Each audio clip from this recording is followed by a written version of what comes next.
Video کو like کریں، ہمارے چینل کو سبسکرائب کریں، پاس والی بیل آئیکن کو دبا دیں تاکہ ہماری آنے والی ہر نیو ویڈیو کی نوٹیفیکیشن آپ کو ملتی رہے۔ تو اسلام دشمن عناصر کی ہمیشہ سے کوشش یہ رہی ہے جادو کا سہارا لینا، اور انہوں نے ہمیشہ جادو کا سہارا لیا لوگوں کو کے دل جیتنے کے لیے۔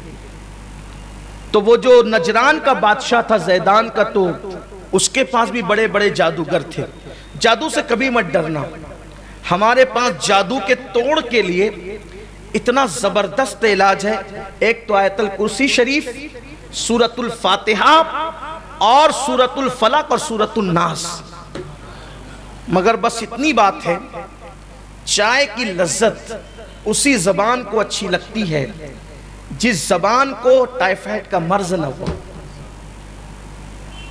اور قرآن تیر کی طرح اثر انداز ہوتا ہے ان زبانوں سے جو زبانیں غیبت سے بچتی ہے، جو زبانیں چگلی سے بچتی ہے، جو زبان گالی سے بچتی ہے، جو زبان حرام کھانے سے بچتی ہے۔ آپ کو کوئی ضروری نہیں ہے کہ مولانا صاحب پڑھیں گے تو ہی قرآن اثر کرے گا، قاری صاحب پڑھیں گے تو ہی قرآن اثر کرے گا، سید صاحب پڑھیں گے تو ہی قرآن اثر کرے گا۔ نہیں، قرآن سب کی کتاب ہے۔ وَنُنَزِّلُ مِنَ الْقُرْآنِ مَا هُوَ شِفَاءٌ وَرَحْمَةٌ لِّلْمُؤْمِنِينَ، کہ قرآن مومنوں کے لیے شفا ہے، مومنوں کے لیے رحمت ہے۔ قرآن میں اللہ نے شفا رکھا ہے، رحمت ہے، یہ بس کوئی مومن بن جائے۔ اور مومن کون ہے؟ دیکھو آگئی بات، کس کے لیے قرآن رحمت ہے؟ وَرَحْمَةٌ لِّلْمُؤْمِنِينَ، قرآن مومنوں کے لیے رحمت ہے۔ مومن کون ہے؟ اللہ کے رسول علیہ السلام فرماتے ہیں جس کی زبان سے اور جس کے ہاتھ سے دوسرے لوگ محفوظ رہے وہ ہے مسلم۔ جس کی زبان سے اور جس کے ہاتھ سے اور لوگ محفوظ رہے وہ کون ہے؟ اس سے بڑا مرتبہ ہے مومن۔ مومن کون ہے؟ جو اپنے ہاتھ اور زبان سے کسی کو تکلیف نہ پہنچائے وہ کون ہے؟ مسلم۔ اور مومن وہ ہے جو ستانے والوں کو بھی دعا دے، جو ظلم کرنے والوں کو بھی معاف کر دے، وہ ہے مومن۔ قرآن رحمت ہے ان کے لیے، اور وہ پڑھ دے تو شفا ہو جائے۔ ایک شخص کو کسی کو بچھو نے کاٹ لیا تھا، صحابہ کرام جا رہے تھے، کہا بچھو نے کاٹ لیا، انہوں نے سورہ فاتحہ پڑھ کے دم کر دیا، شفا ہو گئی۔ سورہ فاتحہ سے بڑی کوئی سورت ہے؟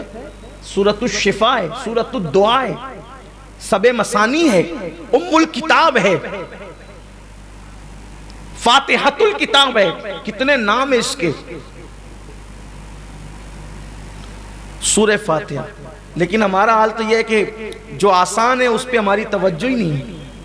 آقا فرماتے ہیں اگر اللہ امت محمدیہ کو ہلاک کرنا چاہتا تو نہ کبھی فاتحہ دیتا نہ کبھی ماہ رمضان دیتا۔ کیا میں اپنے ذوق کے مطابق کہہ رہا ہوں، اگر ہلاک کرنا چاہتا تو اللہ اس قوم کو کبھی فاتحہ سے مراد سورت فاتحہ کبھی نہ دیتا۔ پتہ چلا جہاں فاتحہ ہوگی وہاں کبھی ہلاکت نہیں ہوگی۔ اور 1857 کے بعد والے پورے قرآن میں کسی سے نہیں چڑھتے، وہ فاتحہ سے ہی چڑھتے ہیں۔ الفاتحہ کہو تو تکلیف، فاتحہ پڑھو تو تکلیف، قبر پہ الفاتحہ تو تکلیف، اذان سے پہلے الفاتحہ تو تکلیف، نماز کے بعد الفاتحہ تو تکلیف۔ اور حضور فرما رہے کہ اگر اللہ اسے ہلاک کرنا چاہتا فاتحہ اس قوم کو نہ دیتا۔ تو فاتحہ کیا ہے؟ مفتاح الکتاب ہے یہ فاتحہ، سورۃ الفاتحہ۔ ہم بھی پڑھتے ہیں تو پھر یہ الفاتحہ سے جھگڑا کیوں کرتے ہو؟ اور یہ سورہ فاتحہ کی شان ہے، سورہ فاتحہ کی شان ہے کہ سورہ فاتحہ کو جب جس نیت سے پڑھو اللہ اس مقصد کو فوراً پورا فرما دیتا۔ اگر کوئی بہت زیادہ ڈنگ ڈانگ کرتا ہے اس کا چہرہ دیکھ کر کے اس نیت سے سورہ فاتحہ پڑھ لو کہ یہ نرم ہو جائے، وہ نرم ہو جائے گا، یہ مسخر ہو جائے۔ یہ بات ہے، سورہ فاتحہ کو سمجھا کیا ہے؟ بیماریاں بھی اس سے جاتی ہیں، بلائیں بھی اس سے جاتی ہیں۔ بارش نہیں ہو رہی ہو سورہ فاتحہ لکھ کر، اس کا ایک طریقہ ہے، وہ عمل کرو، بارش ہوتی ہے۔ سورہ فاتحہ کی بڑی برکت، اور اسی لیے تو پورا قرآن نازل ہوا